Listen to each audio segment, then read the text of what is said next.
Hello, good evening, and welcome to this Audio Engineering Society UK section online event.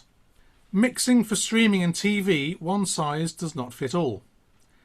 Dialogue translation, getting a mix to sound right not just in the studio but on a phone, a laptop in a noisy room, is one of those problems the industry has largely treated as someone else's problem.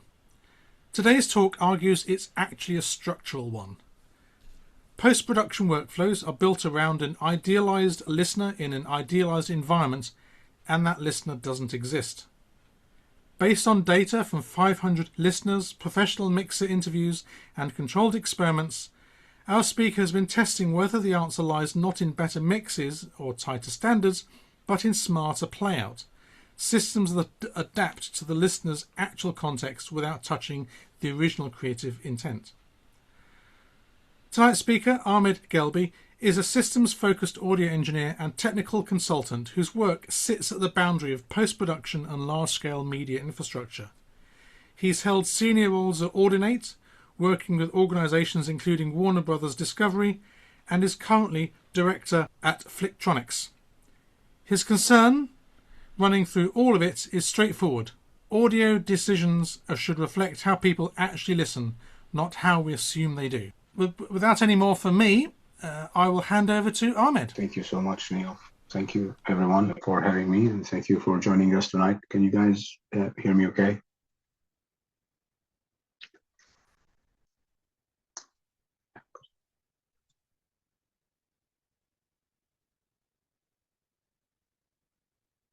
All right, perfect. Thank you so much. I've been in media entertainment for a good part of 1.5 decades, almost 2 now. And as Neil kindly introduced, I don't believe in a one-size-fits-all kind of mix. Today, I will share with you data from a couple of surveys, one I've done with audience, 500 participants, to really understand their behavior when they consume content. And the same from professional mixers. I asked 104 professional mixers about their approach when they are delivering for anything non-theatrical, so for streaming, for television, and so on. I won't go through every single data point. I will try to make your lives easier by going through the important highlights of the data. Most of it is published in the AES, and the rest of it will be published in the next few months. I'll try to publish as much of it as much as I can.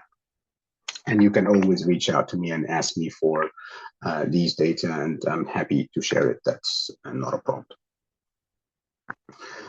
But before we talk about the problem and how it affects audience, we need to understand a little bit more about how film sound is made.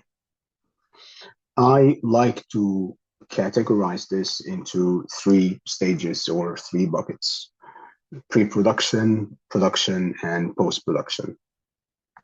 Pre-production is where the planning and design happens.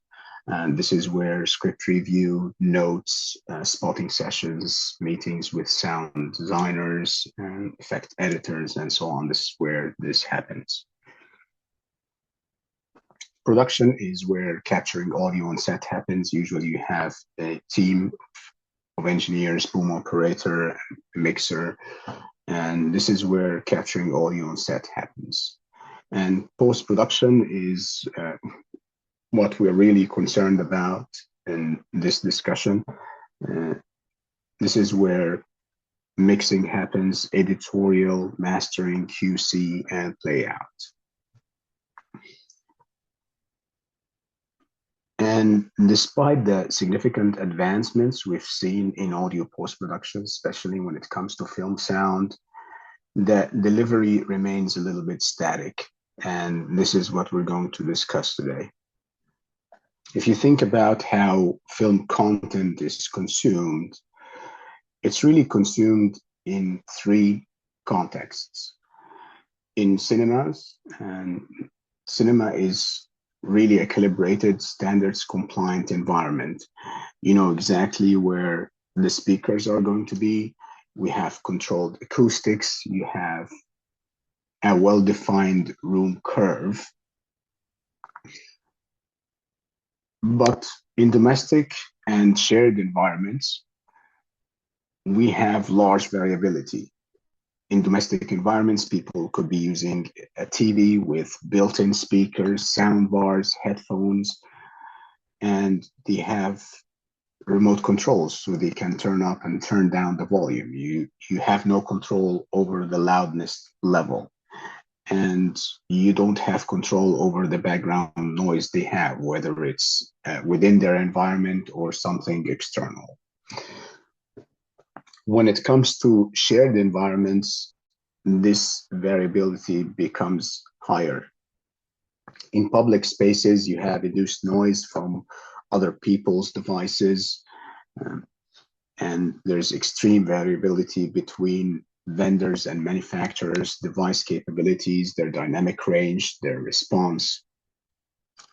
And this becomes even worse when that content is consumed on a commute, so on a train or in flight, for example, or in a bus. Each context, whether it's domestic or shared, has its own set of challenges. And one mix cannot serve those. It's simply not possible to deliver for every single device, for every single environment, for every listening hardware and context. And if we try to compare the standards that have been issued for cinema, like RP202 or RP200, these really define how cinema sound is done. A dubbing stage is built and designed to mimic a cinema auditorium.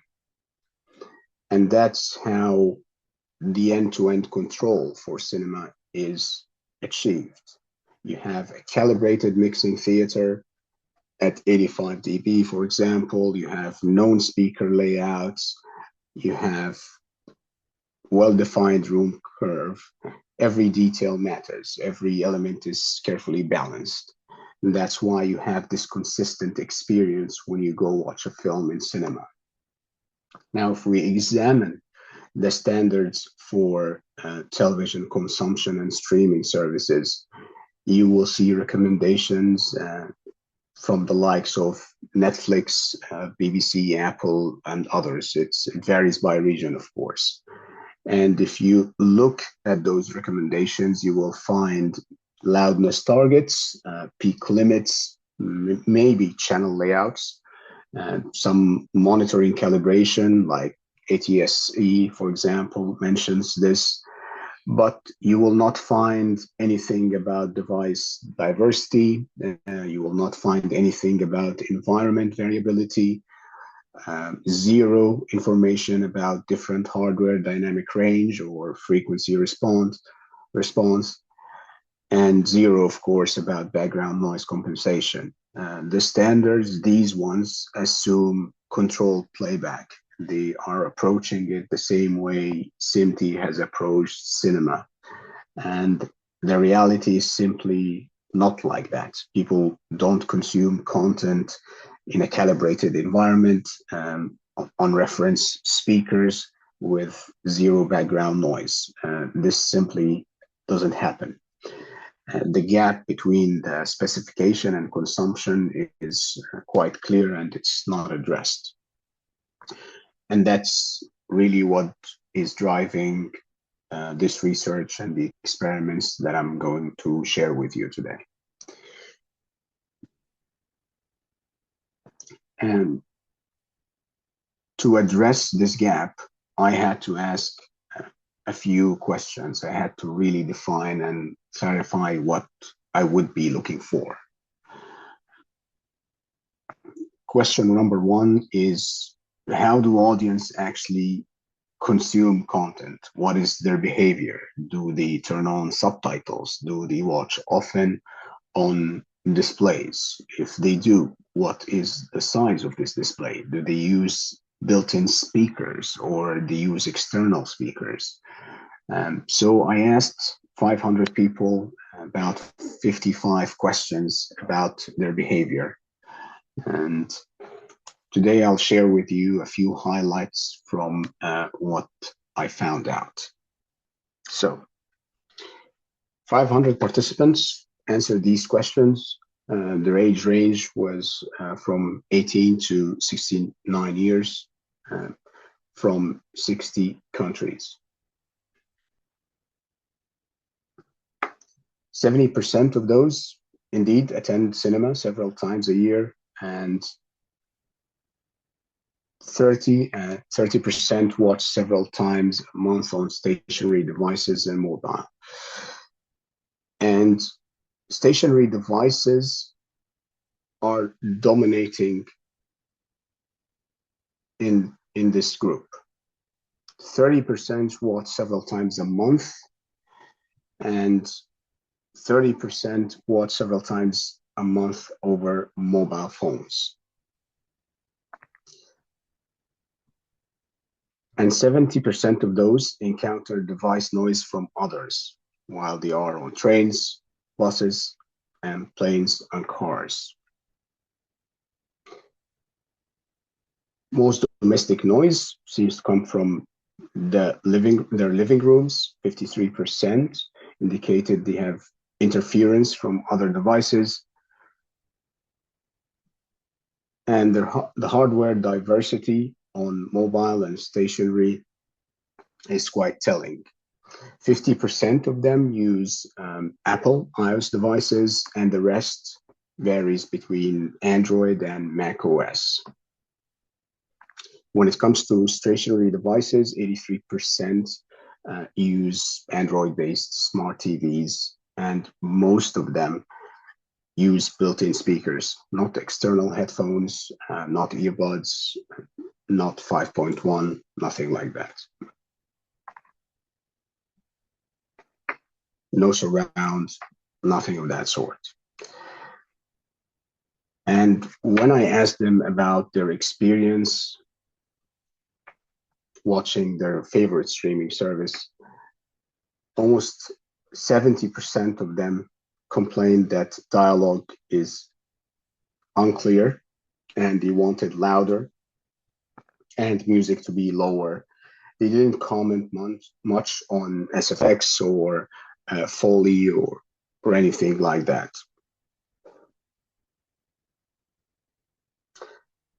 So 67% want dialogue louder and 15 want it much louder. And over half of them use subtitles, even if it's in their native language. So they compensate and address the problem of unintelligible dialogue by using subtitles.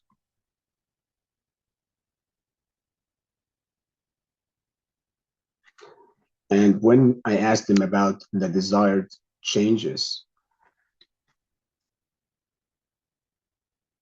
they are frustrated and continue to use subtitles to address the dialogue problem. And some of the comments were interesting. Some were saying I should not need subtitles for an English language film, for example. I turn it up for the voice, but then the explosions are deafening. Right, so now that you can see the data points. So these are the aggregated environments. You can see 69% of them consume in transport, most induced noise in living rooms, and the highest space where content is consumed, you can see in shared environments on the top left.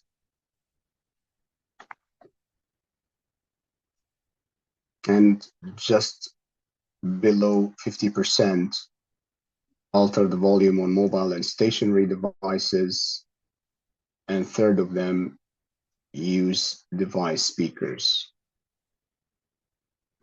And when asked about loudness preference, you can see the percentage that wanted louder or much louder.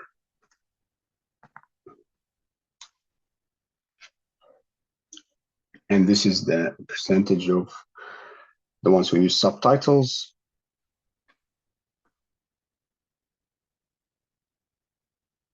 And only 1/3 of that group never use it. So it's clear from this data that the standards and the recommendations by the companies like Apple, Netflix, and other publications that help us deliver film sound that will translate is not really delivering on that promise for the audience. Because of this data, you can see that audience is still frustrated. They work around this by using subtitles. They still want it much louder.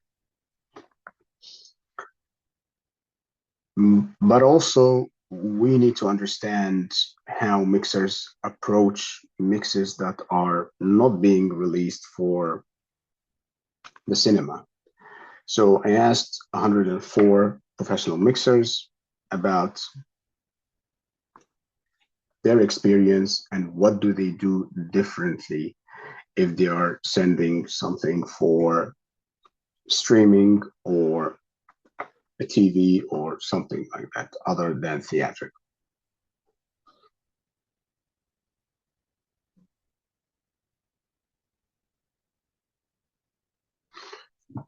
So I asked 104 professional mixers.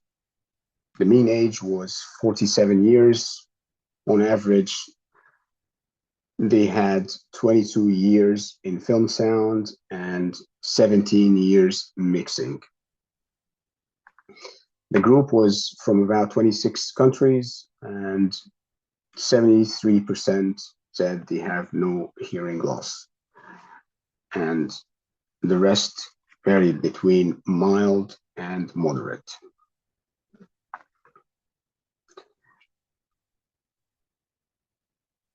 So most of this group mix in either 15,000 cubic feet size room or living room size or smaller.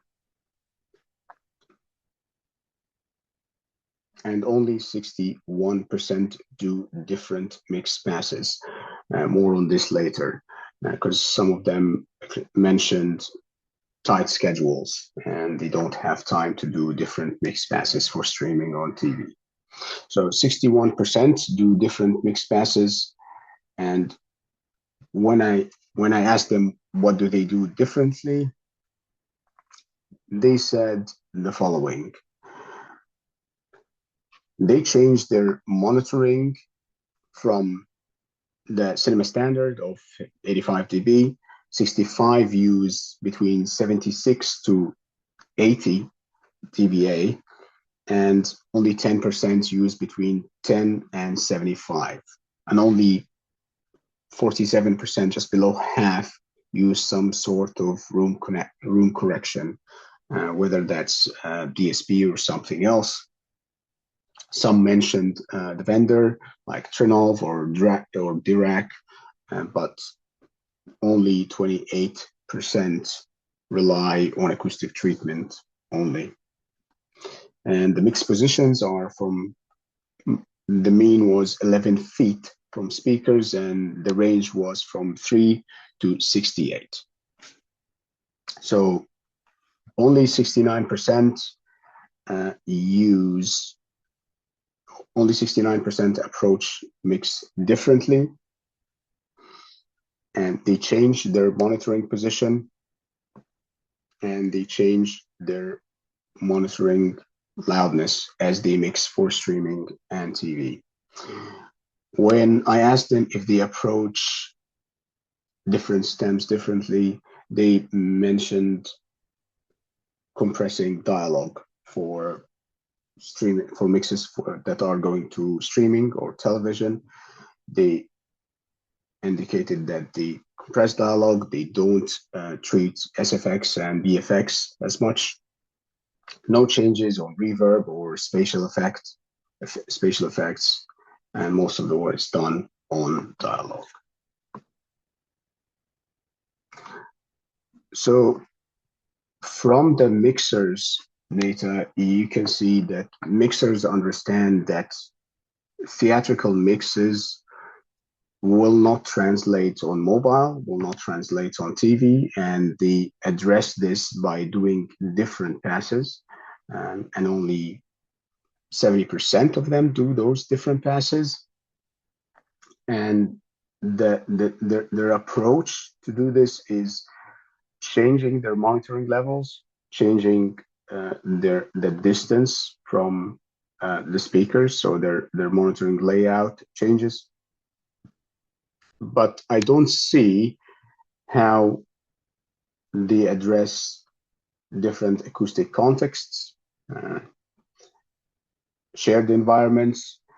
They are still trying to mix to a reality that is not there. They are still disconnected from the audience reality.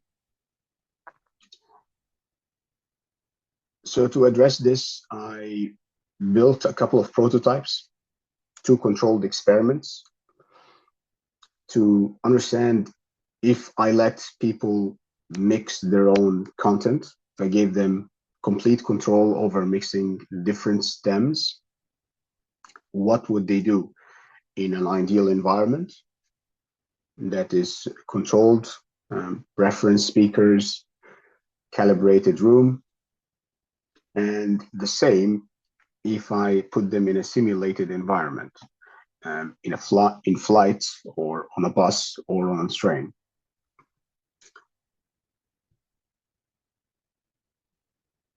So the idea was to understand if audience would be able to adjust the mixes to their own preference. I removed the labels from the faders, so whoever was mixing didn't know whether this particular stem was dialogue or Foley or SFX or whatever it is. And they had to mix that short film a few times and iterate as a professional mixer would do to adjust the stems to their liking.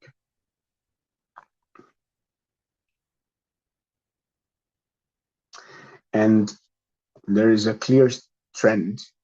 Once you've seen the results, you can see a clear trend that although there is some variability in the dialogue mixes between participants, there is a range that most of them mix the dialogue in.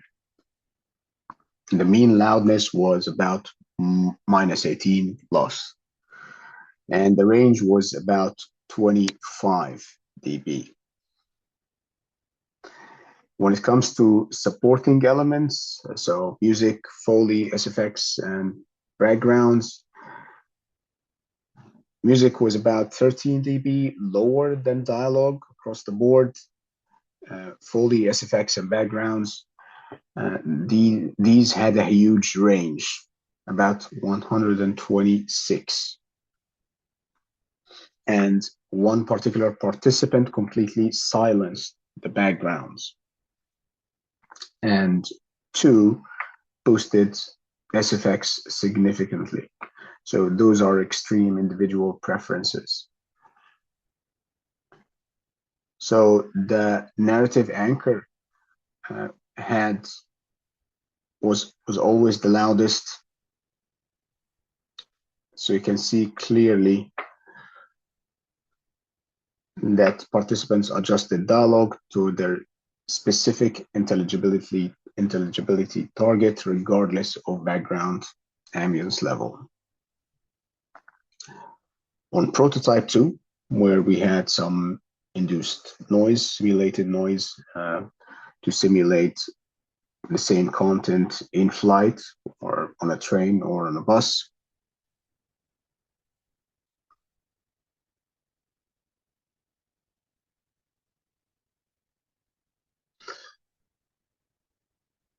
The mean value was about 45.9 and a huge range. The dialogue range has increased in this noisy environments. So there's the standard deviation cluster between about 15, 17 across all environments, whether it's a plane or a train or on a bus. But still dialogue remains the anchor regardless of noise type. Users compensated for noise in general, not specific to a bus or a train or a plane. So the presence of the masking drove the behavior, not the spectral characteristics of it. And the supportive elements, the highest was Foley, had the most extreme variability, range about 120. But the bus variant showed tighter variance between compared to plane and train. So those are the two prototypes I tested. And I'll show you a demo of how it looks like right now. So you can see the screen.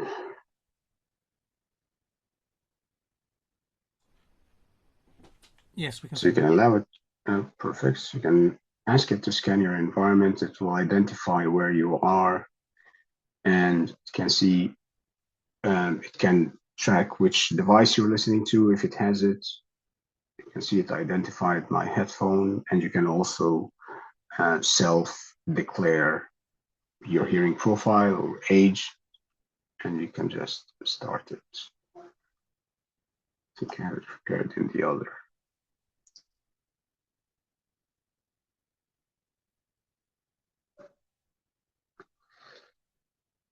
So this is what the prototype looked like. And you could actually mix it from here and recalibrate your environment. If anybody's interested to test it, I can send you the link and you can tell me your feedback. That's it. Thank you.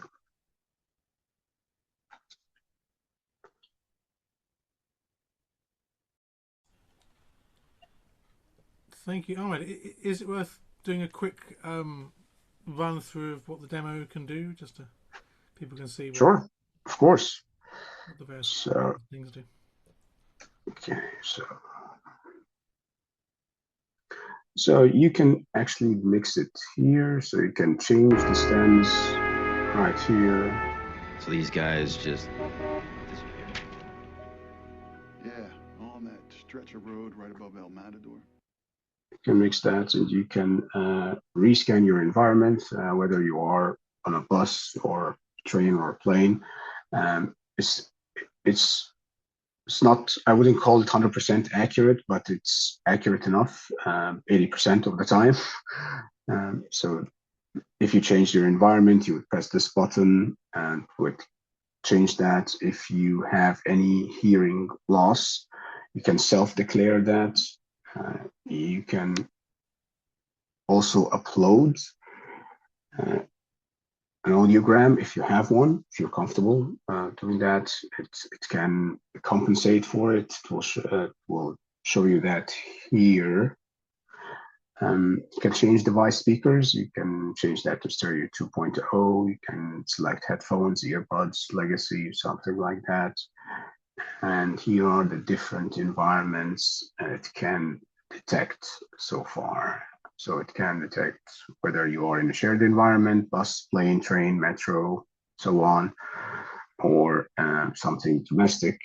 And you can change your age as well.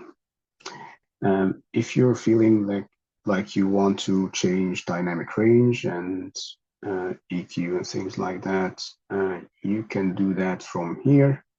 It will open multi-band expander, multi-band compressor, and EQ, so you can adjust the stems individually if you wanted to.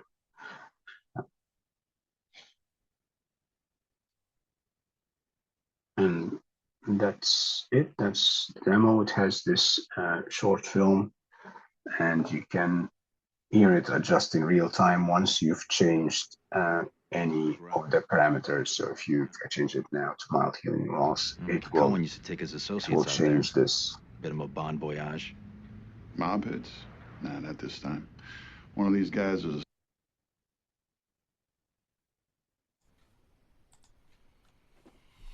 Okay, well, that was really interesting. I guess two questions. One, because we can put this together on YouTube. Is it possible to make these slides available, maybe online as a PDF or something, so people can go through the data? Yeah, and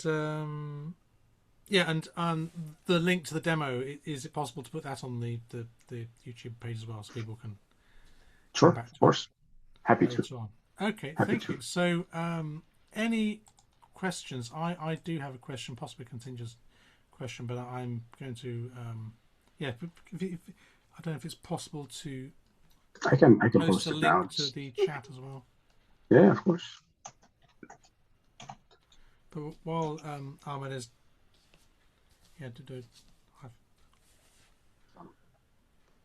there we go. demo.ape.flicktronix.com. Brilliant. I'm sure we'll have lots of fun with that after the talk. I'm going to open the questioning just to get the ball rolling, as it were. Last month, this is going to be hopefully not too contentious. Last month, Matt Damon was kind of critical of Netflix's creative demands in asking filmmakers to repeat plot points 3 or 4 times in the dialogue, potentially sort of dumbing down the sort of the plot content to make it easier for audiences.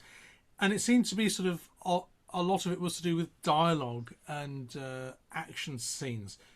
Do you think the approach you're taking could be a way of sort of countering that by allowing the viewer to re-emphasize, to tailor the sort of the dialogue experience?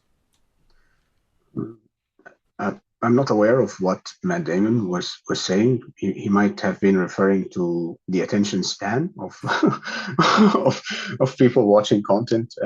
I think the consumption habits. So there are a few points to talk about. The consumption habits of audience has changed dramatically. If you look at the literature from 2004, for example, you can see most comfortable loudness was at a specific level. And it has changed 10 years later, and today is probably different. That is so the consumption habits change. It could be a generational thing. I don't know. It's beyond my area of expertise, but this could be used in that manner. It could be used to address this problem. But if what Matt was referring to is just attention span, no. I don't think you can address that by an adaptive approach. It's something else. It's just the consumption habits have changed, and the content creators need to go that way. It's something else. It's not a dialogue. It's not a dialogue intelligibility problem. It's an attention span problem and a creative problem. So it's something else. Yeah. Okay, great. So we had a question from Jamie. I can read it out. You can either. I'm happy to read it. How were you? How I was extracting the stems. Great question. The stems were actually open source, some of them, and some of them were from my own mixes. So I've worked as a mixer for years, and they asked a couple of the directors that I worked with whether they are happy to do this and give their content for the experiment. And they said yes. And those stems you're able to use, are they kind of restricted access, or can anyone? Open source. So the open source. So okay. The open source ones are available on Netflix website. You can use that. That's not a problem. The one I used, I would have to ask the director again if you wanted to use it, of course. So, but the open source one, yeah, of course, feel free. And they might be in specific formats. It might be ADM or something. Just be aware of this. They are unlikely to be discrete classic wave stuff. Okay, cool. I think we've answered that question. I did. Okay, any James, come back. That's accurate. Yes. I tried the other approach, Jamie, and I had mixed results. So I would say 7 times out of 10, I did get good results. Tuning some of the open source ones released by Meta and another vendor. I have to get you the link. I don't remember exactly the names, but I had to tune a couple of models to do separation on popular features. I tried this and they didn't have great success. Separation, I've done, I would say 7 times out of 10 I had success, but the rest was hit and miss. So I just used open source content where the stems are ready extracted, and some of mine where I had complete control over it.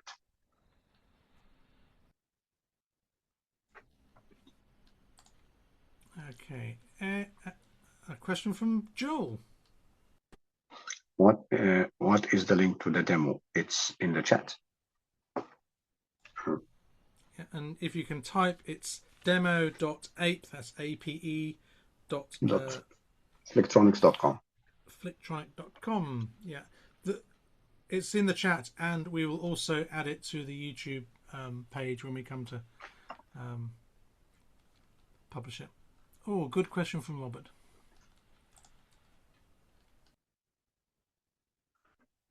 I will fine tune the demo. I would like to do source separation accurately,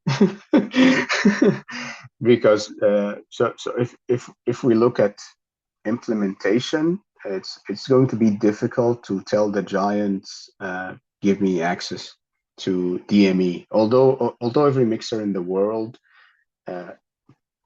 extracts dialogue, music, and effects, they already submit that for localization and other things. The giants, the Netflix, the Apple, the Amazon, all those guys will never let you have access. So our only hope for implementing something like this as an adaptive approach is probably source separation. And I would like to get this as accurate as possible.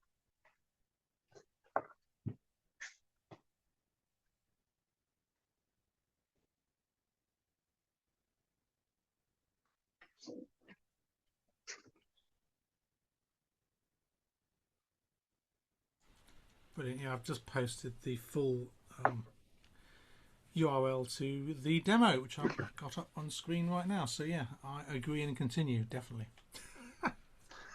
Thank you so much. Brilliant. Yeah, and as I said, we'll add that to the YouTube page as well, so all right, people can try it for years to come. Sure. Any other questions? You know about this? Yes, I do. I do. Yes. When I did my thesis, I dived a lot into the work of Ben Shirley and Rob Oldfield too. I met Rob Oldfield in IBC, I think, last year, and we had like a brief chat about this. But it's not just a hearing impaired listener's problem. It's normal people with full hearing abilities problem. It's not just that. I'm not minifying or diminishing the work, of course, but I just think it's a wider problem. It's not only for the hearing impaired listeners.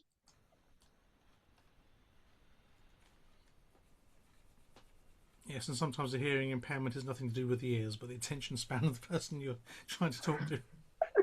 Fair point. Fair point. Good question from JW. How long did development take to get to the demo version? Very excited to test out. The front end itself, the front end is not really difficult. The problematic parts was putting guardrails, not to deviate too much, not to have dialogue like 15 plus dB or things like this, and tune the model that extracts the headphone, the acoustic information, all those things. Those were the heavy lifting parts.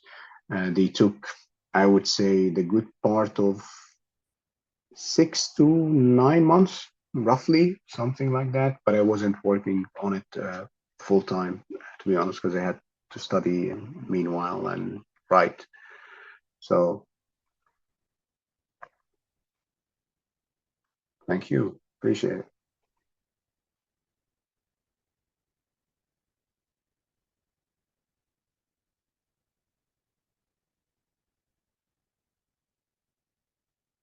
I think you're on mute, Neil. Oh, yes, there's a couple more questions in the Q&A. Yeah. One from Jamie 2 and one from seconds. David. Just wonder if it would be useful, I understand, but perhaps the techniques are applicable. From Rob, Jamie, I'm not sure if you mean the work of Rob and Shirley. If it is, the techniques are applicable, but there are a couple of things that I'm doing differently. So I didn't talk about how the demo works. So I am extracting the environment first. So I'm trying to understand where you are and what hardware you're doing, what hardware you're using, what hardware you're listening to before doing anything. And it's the algorithm that decides what values to push to stems is based on this research, based on what the participants did.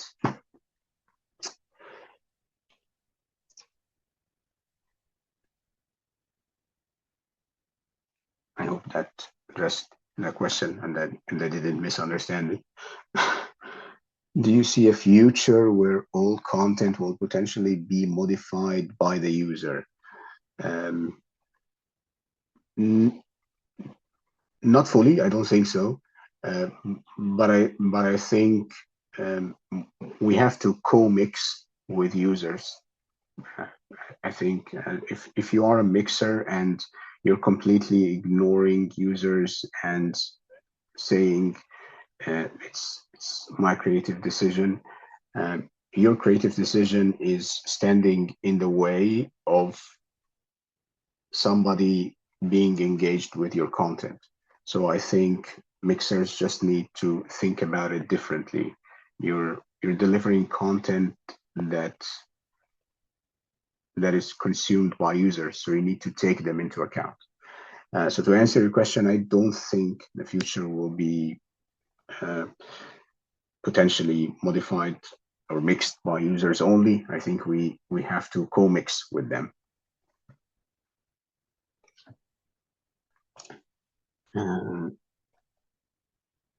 There was a different project that had a clarity. I haven't checked it out. Would you mind sending me the link, Jamie, when you get a minute?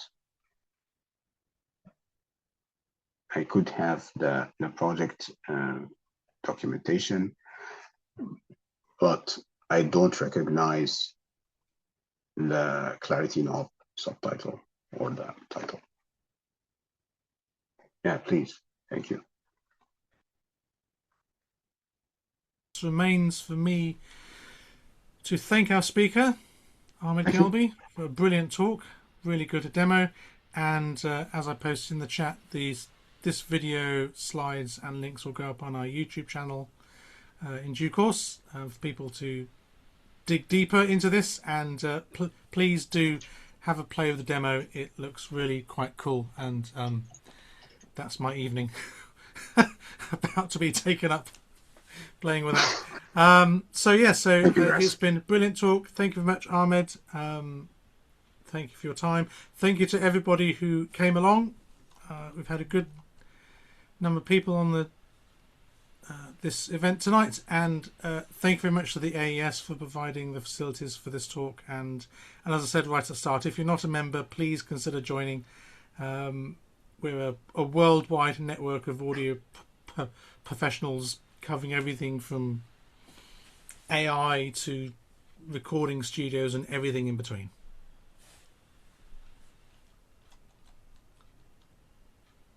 And there we go. Yes, lots of thank yous in the chat. So yeah, it's been a brilliant talk. Thank you very much. Thank you, guys. Have a good day. Thank you all. See you next time. Bye-bye.